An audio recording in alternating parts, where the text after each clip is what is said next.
네, 오늘 함께 보실 하나님의 말씀은요, 마태복음 10장 말씀입니다.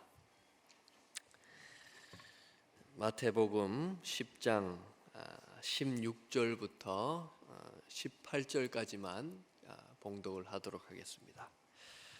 제가 가진 성경으로 신약 성경 15페이지에 있습니다. 마태복음 10장 16절부터 23절까지 본문이지만은 16절부터 18절까지만 함께 읽도록 하겠습니다. 3절이기 때문에 한 목소리로 읽겠습니다. 보라, 내가 너희를 보냄이 양을 이리 가운데로 보냄과 같도다. 그러므로 너희는 뱀같이 지혜롭고 비둘기같이 순결하라. 사람들을 삼가라. 그들이 너희를 공회에 넘겨주겠고 그들의 회당에서 채찍질하리라. 또 너희가 나로 말미암아 총독들과 임금들 앞에 끌려가리니 이는 그들과 이방인들에게 증거가 되게 하려 하심이라. 아멘. 여러분, 아마존 잘 아시죠? 아마존 이 회사 말고 아마존 열대우림, 우리가 잘 아는 그 아마존입니다. 이 아마존에서는 연간 10억 톤의 이산화탄소를 지구에서 배출되는 그 이산화탄소를 흡수하고 또 20% 지구의 20%에 달하는 산소를 내어놓는, 그야말로 지구의 허파라고 불리는 그러한 장소죠. 이 아마존 열대우림의 규모가 어느 정도 되냐면 미국 영토를 한 1000만 평방킬로미터 정도 된다고 하는데요, 이 아마존이 700만 평방킬로미터라고 그래요. 그러니까 이 미국 영토가 10이라면 그 아마존 영토는 7, 거의 미국 영토에 맞먹는 그런 크기라고 합니다. 이 아마존은 너무나 광대하기 때문에 이곳에 서식하고 있는 그 생명의 종류의 숫자만 해도 300만 종류가 넘는 거예요. 300만 마리가 아니라 그 생명체의 종류만 300만 종이 살고 있고, 지금도 한 해에 100여 종씩 지구에 존재하는지 몰랐던 새로운 종이 계속해서 발견될 정도로 많은 그런 동식물들이 살고 있다는 것이죠. 이처럼 광대하고 넓은 지역이고 많은 짐승들, 동물들이 사는 지역이기 때문에 또 얼마나 위험하겠습니까?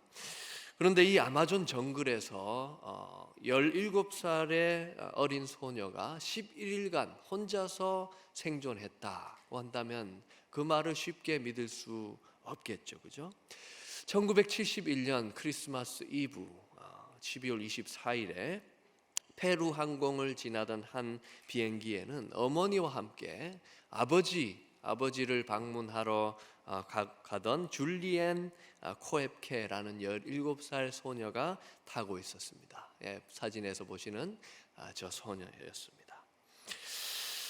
그런데 이 비행기가 그 페루 상공을 향해 날아가다가 번개에 맞아서 부분적으로 공중에서 폭발을 하게 되었고 추락하는 사고가 발생을 했어요. 당시에 그 비행기에는 92명의 승객이 타고 있었는데 91명이 사망을 하게 됐습니다. 그 중에 많은 사망자들이 3000m 상공에서 떨어지는 그 추락을 경험하다가 심장마비로 즉사하게 되었다고 하는데요, 이 줄리엔이라는 이 소녀는 그 폭발과 함께 시트채로 튕겨져 나가서 기절을 한 상태였기 때문에 심장마비를 피할 수 있었다고 합니다. 또 3000m 상공에서 떨어지다가 나뭇가지에 그 시트가 걸려서 기적적으로 살아남게 됐다는 거예요. 그런데 이렇게 비행기 추락에서는 기적적으로 살아남았지만 떨어진 곳이 아마존 밀림이었다는 것입니다. 그런데 그로부터 11일 동안 혼자 생존을 해서 구조하게 되었다는 것이죠. 그렇다면 이 소녀는 그 정글에서 어떻게 살아남을 수 있게 되었을까? 그때 당시에 이 소녀가 떨어졌을 때 아마존을 탈출해서 사람들이 있는 도시로 가기 위해서는 북쪽으로 가야 했습니다. 그런데 이 소녀는 나무의 그 나이테를 보고, 그 나이테의 간격이 넓은 쪽이 남쪽이고 나이테의 간격이 좁은 쪽이 북쪽이기 때문에 그 나이테를 보고서 방향을 잡고 북쪽으로 향해 갔다는 거예요. 그리고 나무에 열린 열매들을 따먹고 허기를 채웠고, 아무 물이나 마시면 세균에 감염이 될 위험이 있기 때문에 갑각류가 사는 물을 찾아서 마셨다는 거예요. 왜냐하면 갑각류가 사는 물은 아주 맑기 때문에 그랬다는 것이죠. 이 아마존은 무덥고 습한 날씨죠. 그래서 상처에 구더기가 생기기 시작했다는 거예요. 그래서 지나가다가 버려진 오두막을 발견하게 됐는데, 그곳에서 남아있는 작은 통에 석유를 발견하고 그 석유를 상처 부위에 부었다는 것입니다. 이 소녀는 석유를 상처 부위에 부으면 소독이 된다는 사실을 알고 있었다는 거예요. 또 이 소녀는 새 떼가 어디로 날아가는지 새 떼를 찾아서 헤맸습니다. 왜냐하면 이 새 떼가 향하는 곳은 바로 강이 있는 곳이기 때문에 그랬죠. 그리고 그 강이 흐르는 방향으로 걸어가다 보면 사람들, 마을들이 있을 것이기 때문에 그렇게 했다는 것입니다. 그런데 17살 소녀가 어떻게 이런 지식을 가지고 있었을까? 우리가 질문이 들죠. 그런데 이 줄리안의 부모가 평소에, 이분들이 생태학자였는데 그 생존에 대한 이 지식들을 평소에도 가르쳐 주었기 때문에 이 생존을 할 수 있었다는 것이죠. 이후에 밝혀진 사실인데, 사망한 91명의 승객 중에 3,000m에서 떨어지는 그 추락에서 기적적으로 살아남아 있던 사람들이 14명이 더 있었다는 사실이에요. 그런데 기적적으로 그렇게 살았지만 아마존 그 정글의 어려움을 이기지 못하고 마침내 사망한 채 발견이 되었다는 것입니다. 여러분, 우리가 살아가는 이 세계, 이 세상, 이 아마존 열대우림보다 결코 안전하고 좋은 곳이라고 할 수 없겠죠, 그죠? 우리가 함께 보셨듯이 튀르키예와 시리아의 그 강진, 23,000명이 이미 사망했고, 전문가들이 추측하기로는 튀르키예에만 20만 명 이상이 지금 잔해에 깔려 있을 것이다, 이렇게 예상을 하고 있습니다. 환경이 우리에게 우호적이지 않습니다. 적대적인 것 같습니다. 또 건강의 문제는 어떻습니까? 지금까지 코비드로 사망한 사람들의 숫자가 1,500만 명이라고 합니다. 대한민국 인구가 5천만 명이니까 그 5천만 명 중에 30%가 사망을 한 것이나 마찬가지예요. 각종 질병이 우리를 찾아옵니다. 노쇠합니다. 먹고 사는 문제는 또 녹록지 않지요. 자녀 교육, 노후 대책, 어느 것 하나 만만한 것이 없습니다. 또 사람들은 어떻습니까? 우리와 맞지 않는 사람, 내가 좋아하지 않는 사람, 또 나를 싫어하는 사람. 게다가 이 오늘 본문에 의하면 우리가 기독교인으로서 받아야 할 미움과 핍박과 마찰이 존재한다 하는 것이죠. 그래서 이 세상은 아마존처럼 우리에게 적대적인 환경인 것 같습니다. 그렇다면 우리는 이러한 세상에서 어떻게 살아남아야 하는가? 어떻게 생존해야 하는가 하는 질문이 생기죠. 오늘 예수님께서는 그 아마존 정글에서 살아남은 그 소녀의 아버지처럼 우리에게 이 적대적인 세상에서 어떻게 생존해야 하는가를 말씀해 주고 계십니다. 첫 번째로 우리에게 필요한 것은 뱀 같은 지혜가 필요하다 하는 것을 말씀하십니다. 16절 말씀을 다시 보시면요, 보라, 내가 너희를 보냄이 양을 이리 가운데로 보낸 것 같도다. 그러므로 너희는 뱀같이 지혜롭고, 이렇게 말씀하셨습니다. 여기서 지혜라는 단어는 분별력이 있다, 아주 생각이 깊고 사려가 깊고 신중하다 하는 의미를 가지고 있는 단어입니다. 그리고 이 말씀은 아마도 뱀 같은 지혜, 이 말씀은 아마도 창세기 3장 1절을 가리키는 말씀인 것 같아요. 이렇게 되어 있죠. 그런데 뱀은 여호와 하나님이 지으신 들짐승 중에 가장 간교하니라. 이 창세기 3장에서 이 뱀이 하와를 유혹한 이 사건을 보시면 아주 계획적이고 치밀하게 그 일을 진행한다는 것을 우리가 볼 수 있어요. 하나님께서는 이 에덴 동산에 있는 과일을 다 먹어라, 다만 한 나무의 과실만 따먹지 마라, 이렇게 말씀을 하셨는데, 이 뱀이 와서 하와에게 뭐라고 말합니까? 하나님이 정말 다 먹지 못하게 하셨냐? 그러니까 사람들은 하나님께서 이 모든 과일을 다 먹게 하셔서 한 나무의 과실을 못 먹게 하셨지만은 하나님 참 좋은 분이다, 이러한 인식을 가지고 있었는데, 거기에 다가와서 하나님에 대한 부정적인 의식을 심어주는 것이죠. 하나님 정말 다 못 먹게 하셨냐? 아니, 한 나무의 과실만 못 먹게 하셨는데, 그럴 리가 없는데, 하나님은 별로 좋은 분이 아닌데 다 못 먹게 하셨을 텐데, 이렇게 하나님에 대한 부정적인 의식을 불러일으킵니다. 그리고 그 다음으로 넘어가서는 그 하나님을 거짓말쟁이로 모함을 하죠. 하나님께서 그 과일 먹으면 정말 죽는다고 그랬냐? 그렇다 이렇게 이야기하니까, 야, 결코 죽지 않아. 하나님께서 왜 그 나무의 실과를 먹지 말라고 했냐면, 하나님처럼, 너희가 하나님처럼 될까 봐 두려워서 그렇게 했다. 그러니까 그 한 나무 과실의 실과를 먹지 못하게 한 그 하나님의 의도에 대해서, 또 하나님의 인격에 대해서 의심하게 만들었고, 인간들은 결국 범죄하고 말았던 것이죠. 너무나 치밀하고 계획적으로 그 일을 진행했단 말이죠. 여기에서 간교하다 하는 이 단어는 성경에서 지혜 또는 슬기로 번역된 단어이기도 합니다. 잠언 14장 말씀에 이런 말씀이 있습니다. 슬기로운 자의 지혜는 자기의 길을 아는 것이라도 미련한 자의 어리석음은 속이는 것이니라. 여기 슬기가 바로 이 간교와 같은 단어입니다. 그런 면에서 볼 때 이 지혜는 어떤 의미에서는 가치 중립적인 지혜라고 할 수 있습니다. 범죄자들 가운데 아주 지능이 뛰어난 사람들이 있죠, 그죠? 그런데 그 사람들이 그 뛰어난 지능으로, 그 지혜로 사람들에게 유익한 일을 했다면 얼마나 좋았겠습니까? 뱀의 지혜도 마찬가지라는 것이죠. 그 치밀함, 그 계획성, 그 민첩함 자체가 나쁜 것은 아니라는 것이죠. 다만 그것을 사용하는 그 의도, 그 목적이 무엇인가, 그것이 중요하다. 어쨌든 예수님께서는 우리에게 이런 뱀과 같은 민첩하고 치밀하고 계획성 있는 지혜가 필요하다는 것을 말씀하고 계십니다. 우리가 우리 삶을 대하는 자세가 어떤가? 다 모든 것을 하나님께 맡기고 하나님께 의존하는 자세, 그건 너무나 좋은 믿음이죠. 그러나 한편으로는 우리가 방관자적인 그 자세를 이런 믿음으로 착각할 때가 있는 것 같아요. 하나님께서 다 해주실 거야, 나는 하나님께 모든 것을 다 맡겼어, 믿음은 그냥 흘러가는 대로 가는 것이지, 주신 이도 하나님이시고 취하실 이도 하나님이시지, 마치 이 세상을 다 산 사람처럼 이렇게 이야기할 때가 있는데, 그러한 삶은 때로는 믿음의 삶이라고 할 수 있는 것이 아니라 게으른 삶, 지혜가 없는 삶, 무책임한 삶이라고 할 수 있을 것입니다.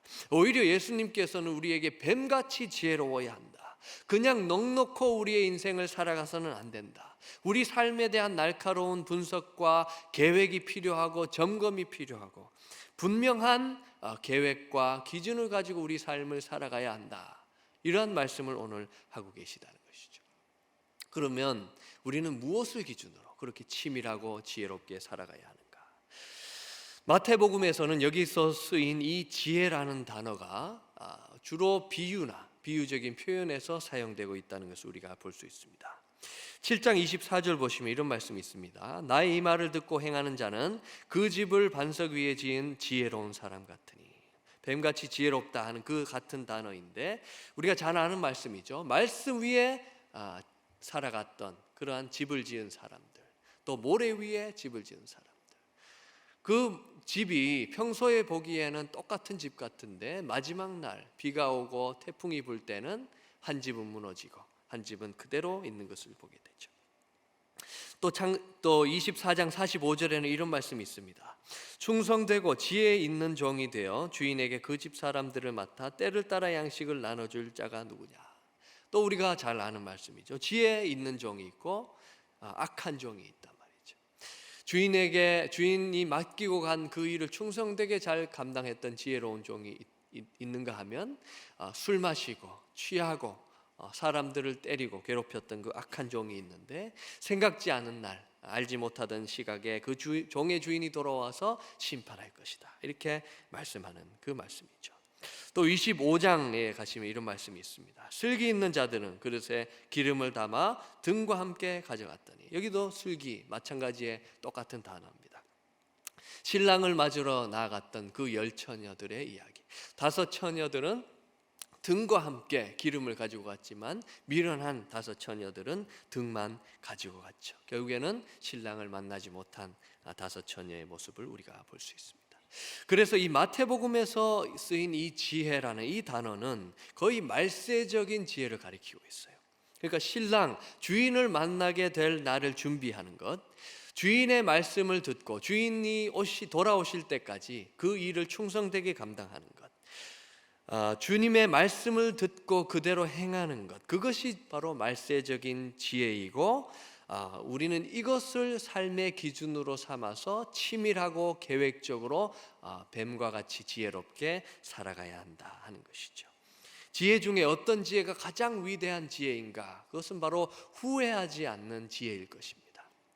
우리가 좀 앞에 인생을 먼저 살았던 선배들이 후배들을 상담해 줄 때 많이 이야기하는 것이, 그렇게 하면 후회한다 하는 것이죠. 이후에는 후회하게 된다. 끝을 볼 수 있는 지혜가 필요하다는 거 아니겠습니까? 지금은 좋아 보이지만 그것이 끝에 가서는 결코 좋지 못한, 후회하고 땅을 치고 후회할 만한 것이 된다 하는 것이죠. 그래서 가장 위대한 지혜는 끝에서 생각할 수 있는 지혜, 끝의 관점에서 볼 수 있는 지혜가 가장 위대한 지혜이고, 그것이 바로 말세적인 지혜이다 하는 것이죠. 그래서 우리는 말세적인 지혜를 가지고 살아야 한다. 뱀처럼 지혜롭게 내가 어디로 가고 있는지, 우리의 삶의 방향이 어디로 흐르고 있는지 날마다 점검하고 궤도를 수정해야 하는데, 그것은 주님의 말씀을 따라 그렇게 해야 되고, 또 주님의 그 시키신 일을 충실하게 하면서 그렇게 해야 되고, 주님 만날 마지막 날을 고대하면서 그 날을 바라보면서 끝의 관점에서 그렇게 살아가야 한다. 우리에게 말세적인 지혜가 필요하다는 것입니다. 이런 지혜가 우리 모두에게 있기를 소원합니다. 아마존과 같은 적대적인 세상에서 생존하기 위해서 두 번째로 필요한 것이 무엇이냐? 그것은 바로 비둘기 같은 순결함이다. 16절 다시 보시겠습니다. 보라, 내가 너희를 보냄이 양을 이리 가운데로 보낸 것 같도다. 그러므로 너희는 뱀과 같이 지혜롭고 비둘기 같이 순결하라. 순결하라. 여기에서 이 순결이라는 단어는 파괴되지 않아서 원래의 모습 그대로를 온전하게 유지하고 있는 그것을 이야기하는 단어입니다. 디모데전서 2장에는 이런 말씀이 있어요. 아담이 죄에 빠졌다, 이런 말씀이 있습니다. 그런데 그 죄라는 단어를 보면 어떤 의미가 있냐면, 그것은 어디론가 넘어간다, 어떤 지역을 벗어난다 하는 의미를 가지고 있습니다. 우리가 반도체, 우리 폰에도 모든 전자기기에 반도체가 쓰이는데, 이 반도체는 머리카락 크기의 2000분의 1 나노 크기의 공정 생산 과정이기 때문에 먼지가 들어가면 절대로 안 되는 것이죠. 그래서 이 반도체를 생산하는 회사들을 보면 반도체 그 생산 라인의 그 먼지 수준을 PM 0.1로 유지를 한다고 합니다. PM 0.1이라는 것은 먼지의 크기라고 그래요. 우리가 한국에서 많이 미세먼지라고 이야기하는데, 그 미세먼지의 크기가 PM 10 정도 된다고 합니다. 그러니까 미세먼지의 100분의 1에 달하는 먼지도 잘 통과할 수 없을 만큼 그 공정을 유지한다는 것 아니겠습니까? 그런데 그 반도체 공장에서 반도체를 만들다가 밖으로 가지고 나오면 어떻게 되겠습니까? 바로 먼지에 오염이 되고 그 반도체는 사용할 수 없는 그러한 품질로 전락하게 말겠죠. 완전히 망가지게 되겠죠. 이처럼 인간은 하나님께서 만드셨던 그 온전한 상태에 있었는데, 뱀의 유혹을 받아서 넘어가지 말아야 할 그 선을 넘어가는 순간 원래의 온전한 상태에서 완전히 망가지게 되었다. 순결을 잃어버렸다 하는 것이죠. 그렇다면 순결을 잃어버린 그 모습은 구체적으로 어떠한 모습인가? 로마서 16장 19절에는 이런 말씀이 있죠. 너희가 선한데 지혜롭고 악한데 미련하기를 원하노라. 여기서 미련하다 하는 단어가 순결과 같은 단어입니다. 그런데 이 19절 앞에는 그 순결을 잃어버린 모습이 어떤 모습인가를 이렇게 표현하고 있습니다. 17절 18절 함께 읽겠습니다. 너희가 배운 교훈을 거슬러 분쟁을 일으키거나 거치게 하는 자들을 살피고 그들에게서 떠나라. 이 같은 자들은 우리 주 그리스도를 섬기지 아니하고 다만 자기들의 배만 섬기나니 교활한 말과 아첨하는 말로 순진한 자들의 마음을 미혹하느니라. 그러니까 순결을 잃어버린 사람들은 분쟁을 일으킨다는 거예요. 사람과 사람 사이에 분쟁을 일으킨다는 거예요. 또 진리를 왜곡한다. 진리가 아닌 것을 말하고 다닌다. 또 자기 자신만 생각하는 이기심으로 가득 차 있다. 또 교활한 말, 아첨하는 말로 사람들을 미혹하고 유혹하고 잘못된 말을 퍼뜨리며 다닌다. 이 모습들이 바로 원래 하나님께서 창조하셨던 그 순결한 상태에서 벗어난 모습이라는 것을 우리가 알 수 있어요. 그러니까 하나님을 닮은 모습이 아니라 인간들을 유혹했던 이 뱀의 모습을 본받은 것을 볼 수 있죠. 하나님과 사람들에게 분쟁을 일으켰고 진리를 왜곡했고 결코 죽지 않을 것이라고 했고 교활한 말, 아첨하는 말로 그들을 유혹하지 않았겠습니까? 그 상태가 바로 순결이 깨어진 상태다. 그렇다면 반대로 하나님께서 만드셨던 그 순결한 상태는 구체적으로 어떠한 모습이었는가? 빌립보서 2장 15절 말씀입니다. 이는 너희가 흠이 없고 순전하여 어그러지고 거스르는 세대 가운데서 하나님의 흠 없는 자녀로 세상에서 그들 가운데 빛들로 나타내며, 여기에서 순전하여라는 단어가 바로 비둘기처럼 순결하다 하는 단어와 같은 단어입니다. 마찬가지로 이 빌립보서 2장 15절 앞에는 그 순결한 모습이 어떠한 모습인가를 또 묘사하고 있어요. 12절입니다. 항상 복종하여 두렵고 떨림으로 너희 구원을 이루라. 너희 안에서 행하시는 이는 하나님이시니 자기의 기쁘신 뜻을 위하여 너희에게 소원을 두고 행하게 하시나니 모든 일을 원망과 시비가 없이 하라. 구원받은 사람들로서 항상 하나님 앞에 살아간다는 거예요. 하나님을 경외하면서 살아간다는 것입니다. 뿐만 아니라 하나님께서 소원으로 주시는 그 하나님의 뜻을 불평하지 않고 또 다투지 않고 그것을 마음에 품고 실천하면서 살아가는 것, 그것이 바로 순결한 삶, 하나님께서 태초에 예정하셨던 인간들의 모습이었다는 것입니다. 여러분, 그렇다면 오늘 우리는 어떠한 모습입니까?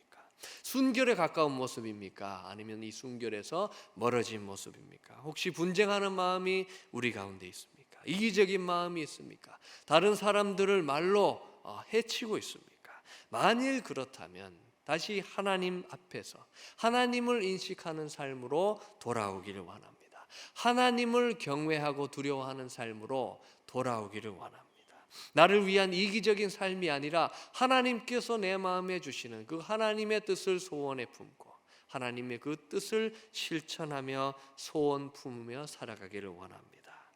그것이 바로 하나님께서, 예수님께서 말하시는 순결의 모습이기 때문입니다. 그런데 마지막으로 우리에게 한 가지 질문이 생깁니다. 우리 목적에 대한 세 번째로 질문이 생기는 것인데요. 마태복음 16장 16절에 함께 보셨지만 보라 내가 너희를 보냄이 양을 이리 가운데로 보냄과 같도다, 이렇게 말씀하셨어요. 그런데 우리가 가만히 생각을 해보면 양을 이리 가운데로 보내는 목자, 과연 그런 목자가 있을까? 그런 목자는 나쁜 목자가 아닐까, 사꾼 목자가 아닐까, 이렇게 생각을 하죠. 우리가 뉴스에서 돼지들이 아프리카 열병에 걸려서 어쩔 수 없이 그 돼지들을 도축하게 됐을 때 주인들이 눈물 흘리는 것을 보게 되는데, 양을 이리 가운데로, 멀쩡한 양을 이리 가운데로 보낸다? 그 목자가 과연 좋은 목자이겠습니까? 그런데 요한복음 10장에서 예수님께서는 이렇게 말씀하신단 말이죠. 함께 14절 15절 보시겠습니다. 나는 선한 목자라. 나는 내 양을 알고 양도 나를 아는 것이 아버지께서 나를 아시고 내가 아버지를 아는 것 같으니 나는 양을 위하여 목숨을 버리노라. 그러니까 예수님께서 이 멀쩡한 양을 이리 가운데로 보내시면서 하시는 말씀이 나는 선한 목자다. 그리고 이 양들을 위해서 내 목숨을, 그 양들을 구원하기 위해서 내 목숨을 버릴 정도다. 그 정도로 이 양들을 아끼는 목자다. 이렇게 말씀을 하고 계신다는 말이죠. 그런데 왜 그 선한 목자가 양들을 이리 가운데로 보내시는 것일까? 오늘 본문에 있는 대로 왜 가족들에게, 왜 동족들에게, 왜 이방인들에게 이렇게 핍박과 고초를 당하게 하는 것일까? 17절 18절입니다. 사람들을 삼가라. 그들이 너희를 공회에 넘겨주겠고 그들의 회 땅에서 채찍질하리라. 또 너희가 나로 말미암아 총독들과 임금들 앞에 끌려가리니 이는 그들과 이방인들에게 증거가 되게 하려 하심이라. 제자들이 가족과 마찰을 경험하고 동족들에게 채찍질 당하고 이방인 총독들, 임금들 앞에 끌려가는 이유가 무엇이라고 합니까? 그것은 바로 그들에게 증거가 되게 하기 위해서, 증거가 되기 위해서 그렇게 하신다는 말씀이에요. 쉬운 말로 하면 그들에게 증언하게 하기 위해서, 가족과 동족과 이방인들에게 증언하기 위해서 그렇다는 것이죠. 무엇을 증언합니까? 같은 내용을 담고 있는 마가복음 13장 10절에는 이 본문에 없는 예수님의 말씀이 있는데 이런 말씀이 있습니다. 또 복음이 먼저 만국에 전파되어야 할 것이니라. 그게 예수 그리스도의 복음, 곧 도래할 하나님의 그 심판과 구원에 대해서 증언하게 하시려고 이리 가운데로 보내는 것 같지만 하나님께서 이 세상으로 우리를 보내신다. 그것이 우리가 이 세상에 여전히 남아있는 이유이고, 그래서 우리에게는 생존 그 이상의 목적, 하나님께서 부여하신 생존 그 이상의 목적이 존재한다는 것이죠. 그런데 하나님께서는 아무 대책 없이 우리를 보내신 것은 아닙니다. 이 모든 것을 우리 스스로 하도록 방치해 두신 것이 아니란 말이죠. 19절 20절 함께 읽겠습니다. 너희를 넘겨줄 때에 어떻게 또는 무엇을 말할까 염려하지 말라. 그때에 너희에게 할 말을 주시리니 말하는 이는 너희가 아니라 너희 속에서 말씀하시는 이 곧 너희 아버지의 성령이시니라. 일단 하나님께서는 우리를 혼자 두지 않으셨다는 거예요. 우리 혼자 가도록, 이리때에게 가도록 내버려 두지 않으셨다는 거예요. 우리 안에 영원토록 성령 하나님, 그 태초에 하나님께서 천지를 창조하실 때 수면 위에 운행하셔서 그 천지를 창조하시던 그 하나님이 우리 안에 계신다, 혼자 있는 것이 아니다 하는 것을 말씀하시죠. 그리고 우리가 존재하는 목적, 그 증언을 위해서도 성령 하나님 때문에, 우리 안에 계시는 그분 때문에 가능하다. 사도행전 1장 8절 보시면 이런 말씀 있죠. 오직 성령이 너희에게 임하시면 너희가 권능을 받고 예루살렘과 온 유대와 사마리아와 땅끝까지 이르러 내 증인이 되리라. 요한복음 14장에 이런 말씀이 있습니다. 보혜사 곧 아버지께서 내 이름으로 보내실 성령, 그가 너희에게 모든 것을 가르치고 내가 너희에게 말한 모든 것을 생각나게 하리라. 그러니까 우리가 진리를 알고 믿고 전파하는 이 모든 과정 속에서 우리 안에 계시는 그 성령의 도우심, 그 성령의 조명하심이 없이는 불가능하다 하는 것을 말씀하고 있는 거예요. 이처럼 하나님께서는 우리를 이리때 가운데로 보내시는 것은 맞지만 동시에 성령 하나님께서 우리와 함께 계시고 또 그분이 우리 존재의 목적, 그것을 성취하기 위해서 우리에게 능력을 주신다, 우리를 통해서 그 일을 이루실 것이라는 약속을 하고 계신 것입니다. 그러나 그렇다고 해서 우리에게 전혀 희생이 없는 것은 아닙니다. 하나님께서 함께 하셔도, 성령께서 우리의 증언을 도우셔도 우리가 고난이 없는, 아무 어려움이 없는 그런 삶을 하나님께서 약속하신 것은 아니죠. 22절 23절입니다. 또 너희가 내 이름으로 말미암아 모든 사람에게 미움을 받을 것이나 끝까지 견디는 자는 구원을 얻으리라. 이 동네에서 너희를 박해하거든 저 동네로 피하라. 그러니까 내 이름으로 말미암아, 그 예수님을 믿는 그 믿음 때문에, 그 예수 그리스도의 이름을 전파하는 그 복음 전파 때문에 미움을 당하고 박해를 당하게 될 것이란 말이죠. 그러니까 이 땅에서 우리가 하나님의 백성으로서 마땅히 경험해야 할 핍박과 미움과 마찰이 존재한다 하는 것을 볼 수 있습니다. 우리가 가끔 그런 질문하지요. 내가 이렇게 병에 걸렸는데, 내가 이렇게 경제적으로 어려운데, 내가 믿음으로 살고 헌신했는데, 하나님께서 하라고 하시는 그 일을 열심히 하면서 살았는데도 이런 일이 생겼는가? 과연 하나님 좋은 분인가? 뱀이 하와에게 불러일으켰던 그런 의심을, 그런 의문을 우리에게 불러일으키죠. 우리가 하나님의 백성인데, 천국 백성인데 이 땅에 남아서 각종 재해와 질병과 먹고 사는 문제와 게다가 예수님 때문에 미움을 당하고 핍박을 당하고 이렇게 불편함 가지고서 고생하면서 살아야 한다니, 양을 이리때 가운데로 보내는 목자가 있다니, 이렇게 고생하면서 이 땅에 남아있는 이유가 과연 무엇인가 우리가 질문할 때가 있습니다. 하지만 하나님께서는 그 예수 그리스도의 복음을 우리 가족에게, 또 우리 동족들에게, 또 모든 민족에게 증언하게 하시기 위해서 이 땅에 우리를 남겨두셨다 하는 사실입니다. 또한 우리를 혼자 두신 것이 아니라 그 성령 하나님께서 우리와 함께 계시고, 그 성령 하나님께서 우리가 그 증인의 삶을 살아갈 수 있도록 날마다 능력과 힘을 주신다 하는 것을 알 수 있습니다. 여러분 혹시 TV에서 보셨는지 모르겠습니다만은 아프리카 동물들이 나오는 그런 다큐멘터리를 보시면 동물들이 대이동하는 그런 장면이 나옵니다. 사진을 한번 보시면요, 이제 건기가 끝나고 우기가 접어드는 4월 초에 수백만의 누우떼들, 소처럼 생긴 누우떼들이 탄자니아 세렝게티 평야에 다른 수백만의 초식 동물들과 함께 모여서 케냐의 마사이 마라라는 지역으로, 먼 지역으로 이동을 하게 됩니다. 네, 그런데 이 누떼의 대이동에서 가장 눈에 띄는 장면은 단연 여기에서 보시는 대로 강을 건너는 장면이죠. 그죠? 그런데 이 강을 건너다가 연평균 6천 마리의 누들이 사망한다고 합니다. 죽게 되고, 또 우리가 잘 알듯이 그 중에 많은 수는 악어밥, 사자밥이 되기도 하죠. 이 누떼들, 그렇다면 뭐하러 그런 큰 위험을 감수하고 이동을 하는 것일까? 풀을 좀 덜 먹더라도 살아있는 것이 더 좋은 것 아닌가 하는 생각을 해볼 수 있잖아요. 그런데 2016년도에 한 국제학술지에 실린 연구에 따르면 이 누들이 죽으면서 남긴 그 탄소와 질소, 인 같은 성분들이 장기간에 걸쳐서 먹이 사슬로 투입이 된다고 합니다. 그래서 그 식물들에게 영양분을 공급하고 그 식물들을 통해서 또 많은 동물들에게 많은 영양분을 제공을 하게 된다 그러죠. 그래서 전체 생태계를 유지하는 데 아주 지대한 역할을 이 누들이 하고 있다 하는 것을 볼 수 있죠. 그러니까 이 누떼들에게 창조주가 부여하신 생존 이상의 의미가 있다는 것을 우리가 볼 수 있죠. 그런데 우리들에게도 하나님께서 부여하신 생존 그 이상의 목적과 의미가 있다는 것입니다.